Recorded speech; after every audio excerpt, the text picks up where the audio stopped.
Catholic groups protest at White House to call for Gaza. Ceasefire asked about Biden's proposal for humanitarian pauses instead of a ceasefire. One demonstrator called it a minimalist proposal. Washington, RNS. Catholic activists hosted a pray-in protest outside the White House on Thursday, November 2, calling on President Joe Biden to advocate for a ceasefire in the Gaza Strip as Israel continues its advance into the region in the wake of a Hamas attack. Huddled in a circle near the White House fence, the dozens of protesters condemned the assault into Israel by Hamas terrorists on Oct 7, which left more than 400 Israelis dead and more than 200 taken hostage. But the Catholic demonstrators focused their frustration on the subsequent retaliation on the Gaza Strip by Israeli forces that has killed more than 9,000 Palestinians, according to the Hamas-run health ministry. The protesters noted that the violence wrought by the Israeli advance has spurred calls for a ceasefire across the globe, including from Pope Francis, but that President Joe Biden, who is Catholic, has yet to express support for the idea. President Biden and Pope Francis are not on the same page, said Eli McCarthy of the Franciscan Action Network. Demonstrators sang, chanted, "Ceasefire now," and prayed. One of the speakers also read a prayer meant to illuminate the human cost of the ongoing violence in Gaza. "Let us burn incense, not children. Let us break bread, not bodies. Let us plant olive groves, not cemeteries," she said. At one point, demonstrators paused to announce that Senator Dick Durbin, an Illinois Democrat and a Catholic, had voiced support for a ceasefire earlier that morning, making him the first senator to do so. The announcement sparked applause. Durbin later distanced himself from ceasefire in a conversation with the Associated Press, explaining that he preferred the term humanitarian pause, but acknowledging that the notion is the same, to interrupt the hostilities and bring peace to the situation. The distinction matters to White House officials, who told the New York Times on Thursday that Secretary of State Antony Blinken would push the Israeli government to allow for short pauses of their military operations in Gaza to allow for the distribution of humanitarian aid and time for hostages to be released.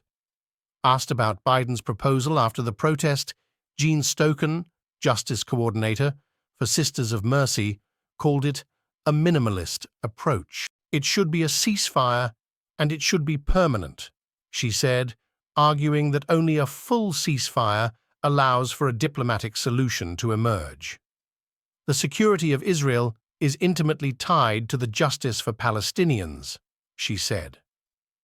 Michelle Dunn, head of the Franciscan Action Network, expressed support for any cessation of hostilities.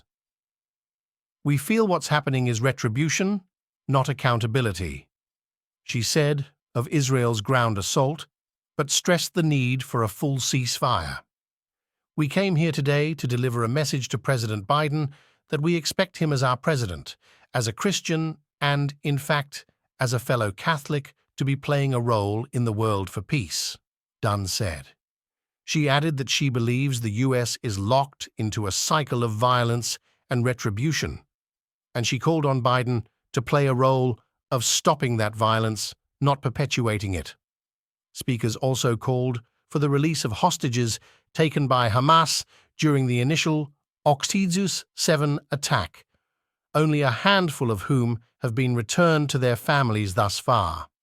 The protest was organized or sponsored by several Catholic groups, including the Catholic Advisory Council of Churches for Middle East Peace, Franciscan Action Network, Holy Land Christian Ecumenical Foundation, Maryknoll Office for Global Concerns, National Advocacy Center of the Sisters of the Good Shepherd, Pax Christi USA, Quixote Center, Sisters of Mercy of the America's Justice Team, the Isaiah Project, the Dorothy Day Catholic Worker, and the Assisi Community.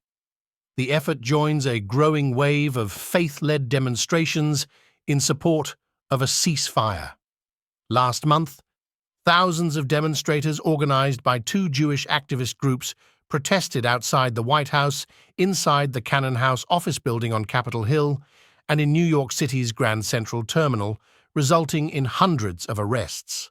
Biden was also interrupted while speaking in Minnesota on Wednesday evening by a rabbi who implored him to advocate for a ceasefire, and Muslim leaders have told the president he risks losing Muslim American votes in states such as Michigan if he doesn't embrace the idea of a ceasefire.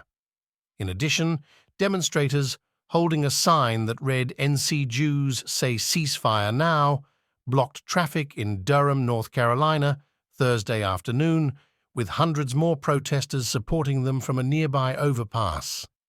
By Thursday evening, yet another similar ceasefire protest had broken out at the 30th Street Station in Philadelphia, Pennsylvania.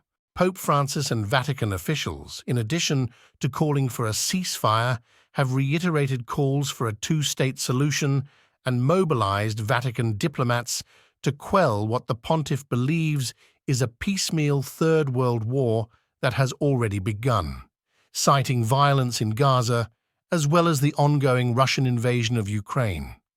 This story has been updated. Like, subscribe, and share.